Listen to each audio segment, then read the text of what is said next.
मैं रविंदर इंद्राज सिंह ईश्वर की शपथ लेता हूं कि मैं विधि द्वारा स्थापित भारत के संविधान के प्रति सच्ची श्रद्धा और निष्ठा रखूंगा। मैं भारत की प्रभुता और अखंडता अक्षुण्ण रखूंगा।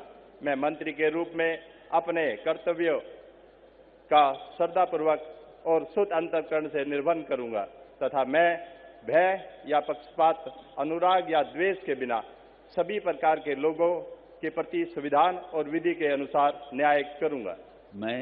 मैं रविंदर इंद्राज सिंह ईश्वर की शपथ लेता हूं कि जो विषय मंत्री के रूप में मेरे विचार के लिए लाया जाएगा अथवा मुझे ज्ञात होगा, उसे किसी व्यक्ति या व्यक्तियों को तब के सिवाय जबकि ऐसे मंत्री के रूप में अपने कर्तव्यों के समय निर्वहन के लिए ऐसा करना अपेक्षित हो, मैं प्रत्यक्ष अथवा अप्रत्यक्ष रूप से संसूचित या प्रकट नहीं करूंगा।